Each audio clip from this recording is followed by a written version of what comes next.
सब brother father होते हैं क्या? फादर तो एक होता है, वो फादर ही है जो आकर अपना परिचय देता है कि मैं कैसे शिवलिंग स्वरूप हूँ, लिंग रूप हूँ। भले गड्ढे में रखा हुआ दिखाया जाता है तो भी पतित नहीं हूँ, शक्ति क्षीण नहीं होती है, वो कभी पतित नहीं होता।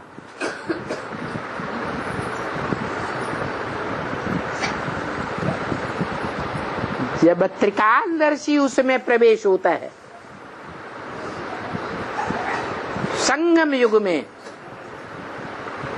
उस पुरुषोत्तम संगम युग में वो एक बार वो रूप धारण कर लेता है, संपन्न रूप शिवलिंग, बाप समान शिव बनता है बिंदु, और लिंग बड़ा रूप भी बनता है शरीर।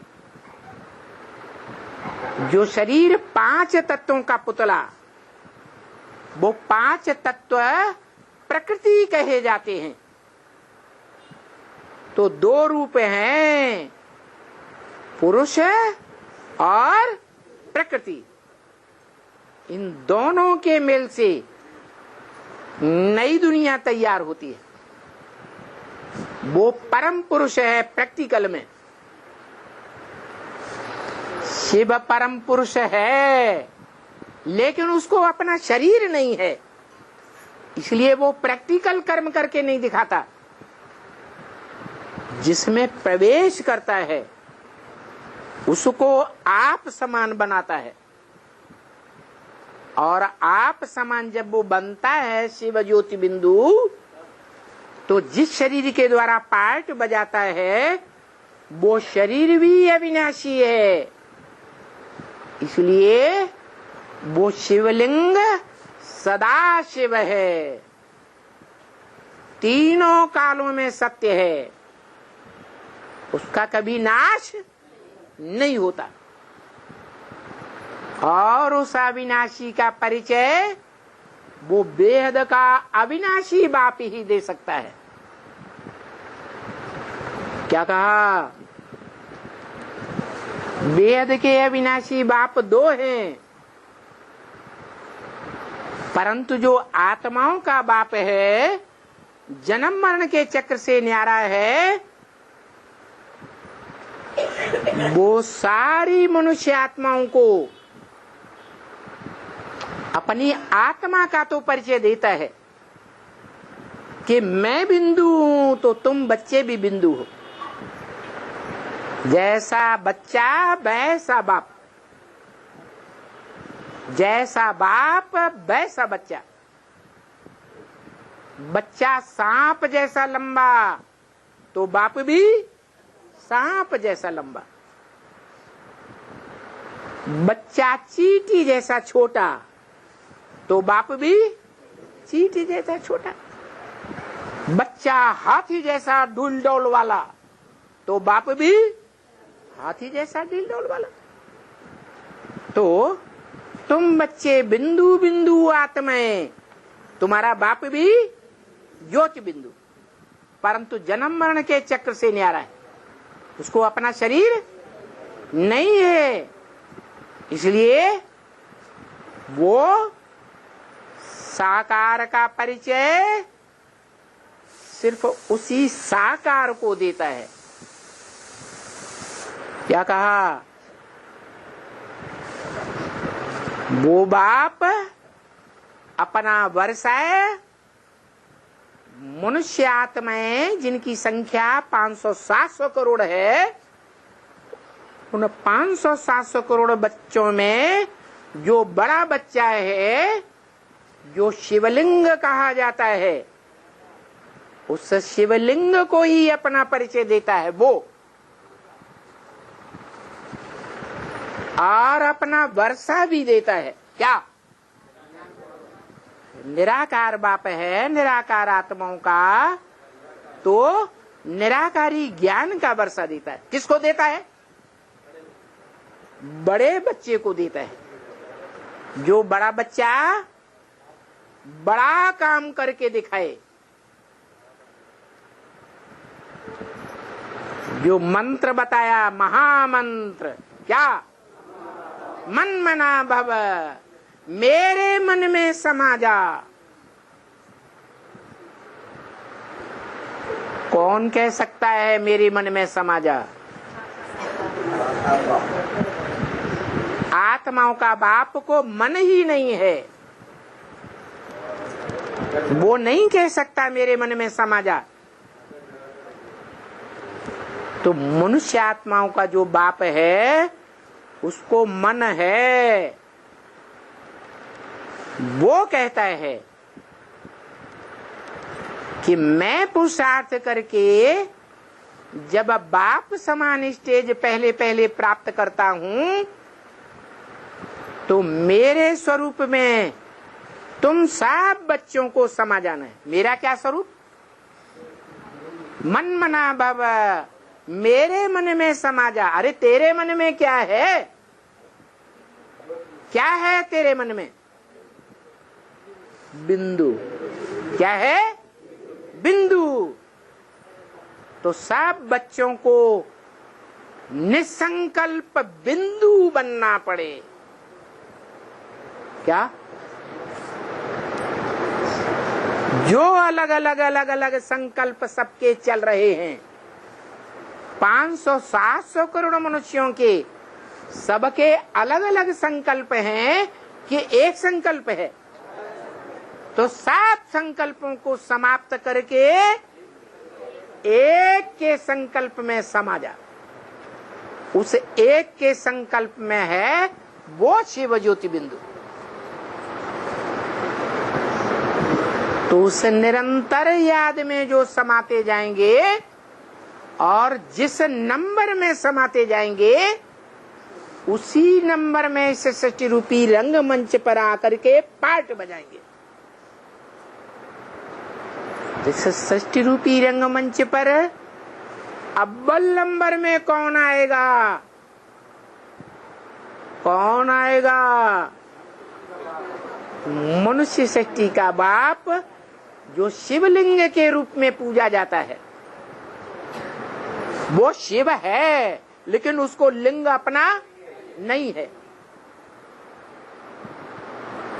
ब्रह्म वाक्य में बोला तो है, और देवताओं की अन्य इंद्रियां पूजी जाती हैं, और मेरा सिर्फ लिंग ही पूजा जाता है। किसने कहा? इसने कहा या उसने कहा? है? मनुष्य सृष्टि का बाप को ही लिंग है, उसको तो लिंग है ही नहीं। लिंग क्या? कोई भी इंद्रिय नहीं है। तो वो कहता है कि अन्य देवताओं के अन्य इंद्रियां पूजी जाती हैं।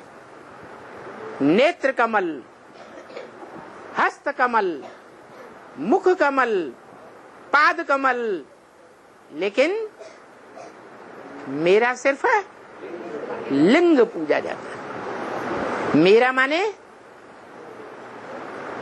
ओ शिवलिंग स्वरूप, संपन्न रूप। वो कहता है जब तक वो संपन्न नहीं है तब तक शंकर है, लिंग नहीं है।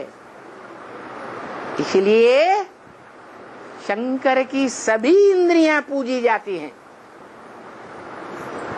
शंकर की मूर्ति पूजी जाती है। शंकर अमूर्त नहीं है। हाथ पांव नाक आंख कान शंकर को हैं या नहीं है? हैं।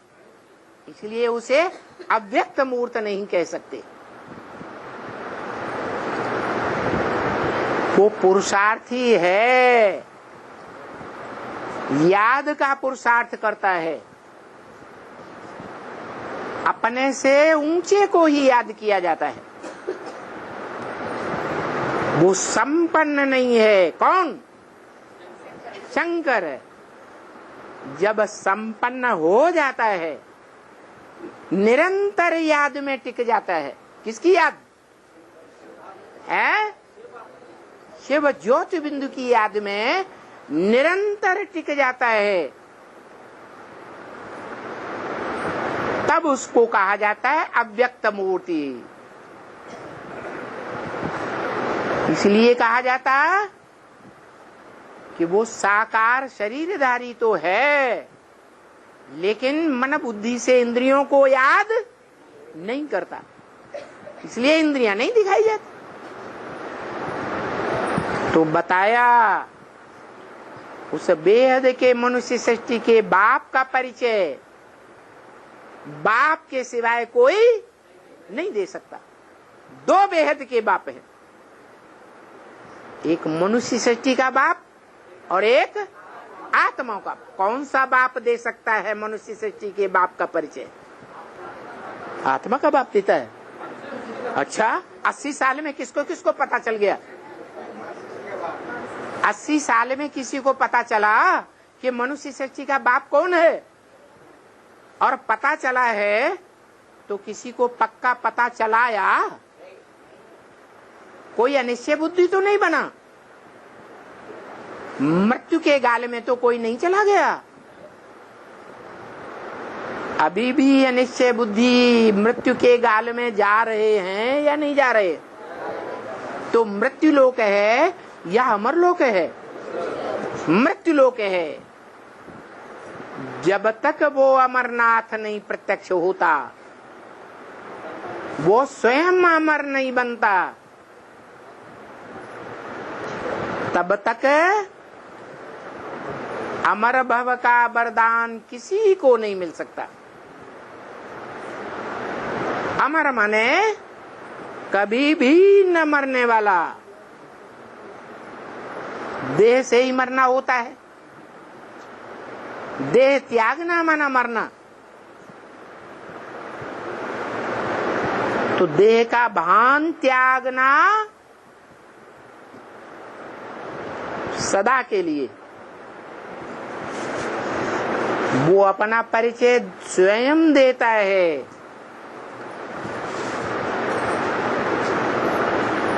तभी सदा के लिए देह भान त्यागा जा सकता है।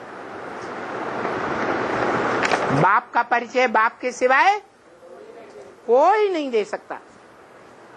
वो दे सकता है। मनुष्य सृष्टि के बाप का परिचय वो देता है, नहीं देता है तो उसे कैसे मालूम पड़ गया है?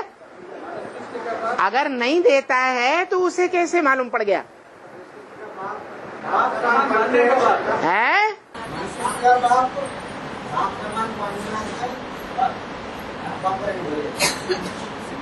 सृष्टि का बाप अपना परिचय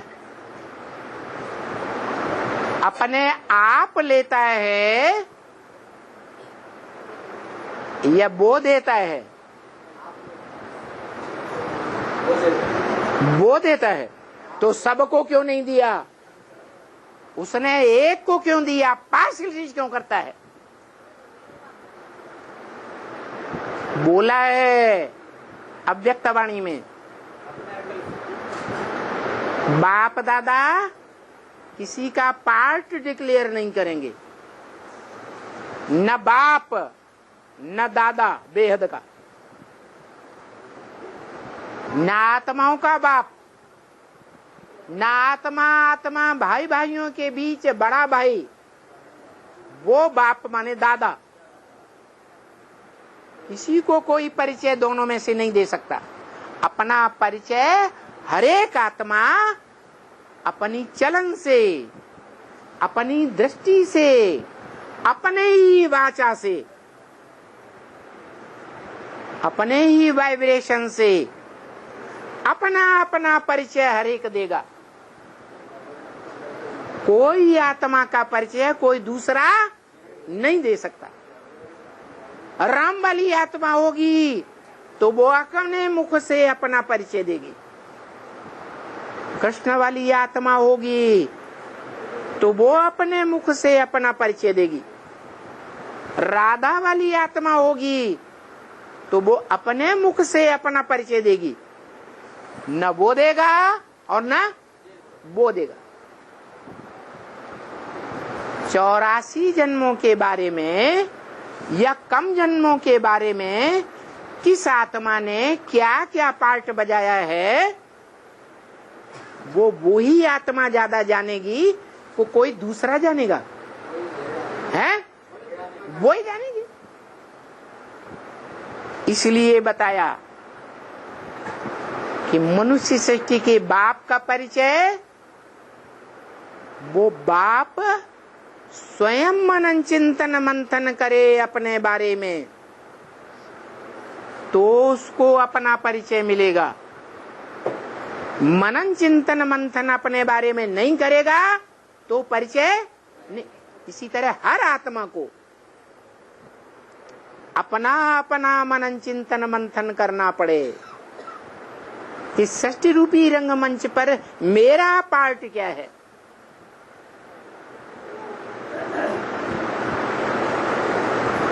न मनुष्य सृष्टि का बाप किसी का पार्ट बताएगा।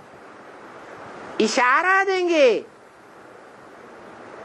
लेकिन डायरेक्ट नहीं बताएंगे। और देव आत्माओं को इशारा ही काफी होता है। जो देव आत्माएं होंगी वो इशारे को पकड़ेंगी। जिस नंबर की देव आत्माएं होंगी उसी नंबर पर इशारों को पकड़ेंगी। अव्वल नंबर की देवात्मा होगी तो अव्वल नंबर में पकड़ेगी।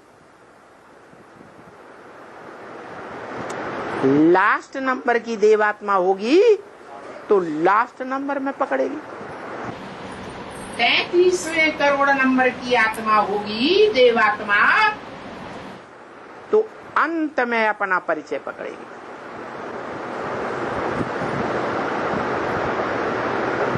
इसलिए बताया कि जितनी जुगाली करेगी गाय उतना उसका रस बनेगा, खून बनेगा।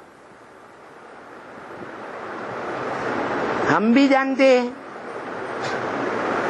जो खाया उसको जितना चबाएंगे तो जल्दी खून बनेगा, कम चबाएंगे आओ खून नहीं बनने वाला जल्दी। ये संकल्पों का खून है, आत्मा का खून, देह का खून नहीं। तो संकल्पों का शुद्ध खून बनाना हो, फर्स्ट क्लास होम्योग्लोबिन बनाना हो बेहद का, तो क्या करें?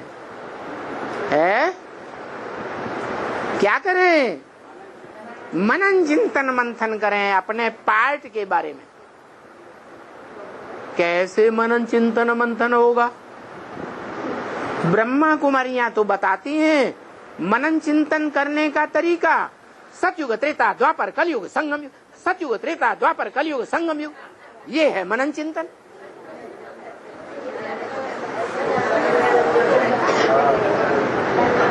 क्या इसे मनन चिंतन मंथन कहेंगे या रट्टा कहेंगे?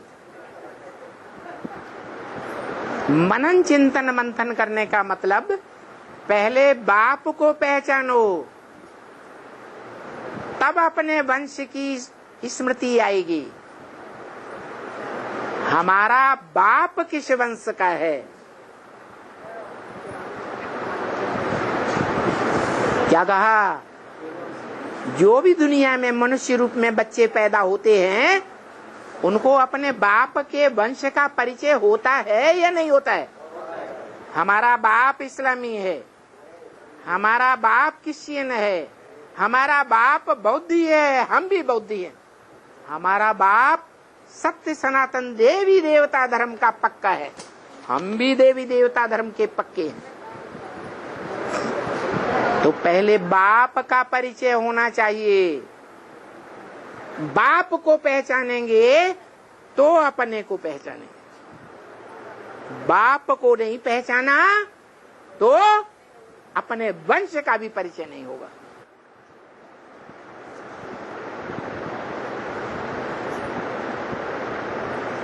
तो कैसे पहचानेंगे?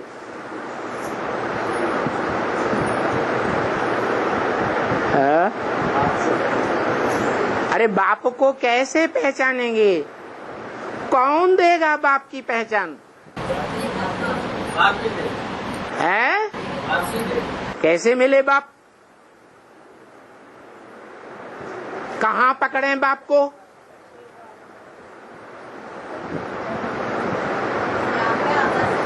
कब आएगा बाप हमारे पास?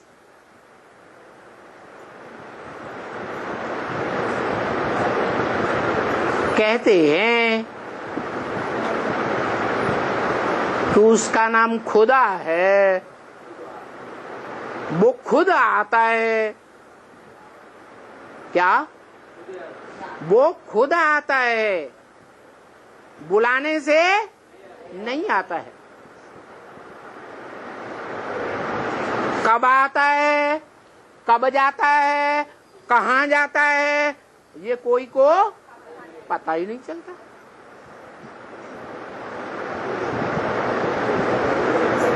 पता चलता है? अरे उसका तो पता नहीं चलता। वो ब्रह्मा बाबा ने भी बोला कि शिव बाबा कब आते हैं, कब चले जाते हैं, मेरे को भी पता नहीं चलता। वो तो निराकार की बात हुई। लेकिन मनुष्य सृष्टि का जो बेहद का बाप है, वो भी यही पार्ट बजाता है। बाप का पक्का पक्का फॉलोअर है या नहीं है? पक्का फॉलोअर है। जब बाप का पता नहीं चलता आने जाने का, तो उसका भी आने का और जाने का पता नहीं चलता। चलता है? है? चलता है? नहीं चलता। अगर चलता भी है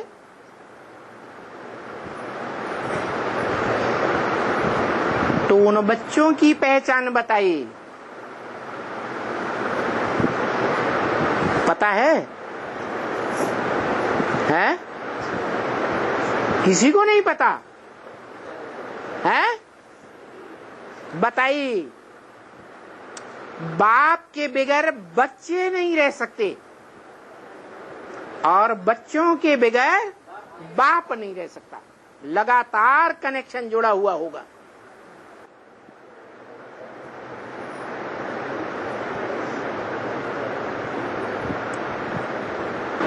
तो जिनका लगातार कनेक्शन जुड़ा हुआ है वो तो जानते होंगे।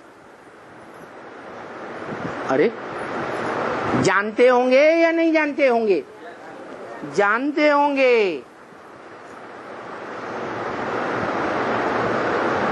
कि कब आता है, कहाँ आता है, कहाँ जाता है।